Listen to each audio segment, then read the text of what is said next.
The Malorian Arms 3516, also known as Johnny Silverhand's gun from the first flashback sequence, is quite a unique looking weapon. It is unbelievably powerful, with the wiki stating Johnny's 3516 in the flashback was as powerful as an anti-tank gun. The wiki also confirms this has the equivalent firepower of a 5.77 Nitro Express. Now, with all that being said and done, the craziest part of calculating how much this gun might be worth to sell or purchase is the fact that Johnny is a designated terrorist in the Cyberpunk world.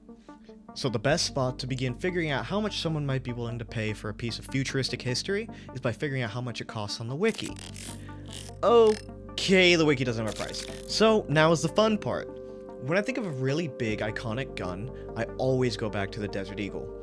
This real-life hand cannon is about $1,740, and the biggest rounds it shoots are called 50 AE, which is half, 1.6 inches, the size of a .577 round, which is approximately 3 inches. This pistol is a good start, but not exactly enough in my opinion. Then it hit me. The Nitro Express. This is what a hand cannon is all about.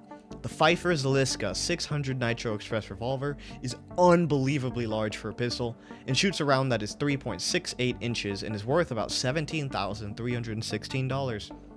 This would be a really good starting point if it wasn't so comically large. It's practically unusable in a combat sense. Johnny's Malorian needs to be somewhere in the middle.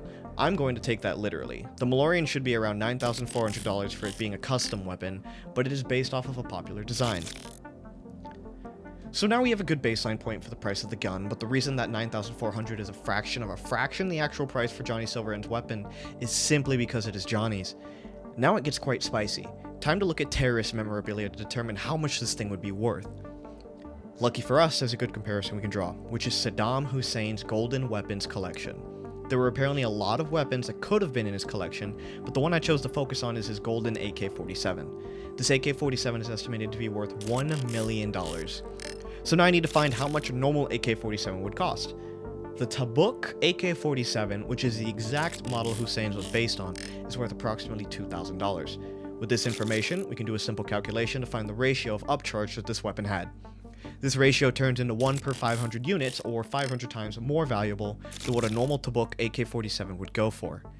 Now to finish up the pricing for Johnny Silverhand's Malorian's theoretical market price, we take the $9,400 that is determined to be the baseline price for Johnny's specific gun, then multiply it by the ratio we got from Saddam Hussein's golden AK, which is $9,400 times 500, which means this gun should theoretically sell for $4.7 million. Now this price is extremely subjective since Saddam Hussein's golden AK isn't even truly priced out. The price for his AK is said to be estimated, which means it is only worth what someone is truly willing to pay for it. I do feel as though this number is a bit large, but even with that being said, collectors are willing to pay ridiculous amounts of money for even weirder things.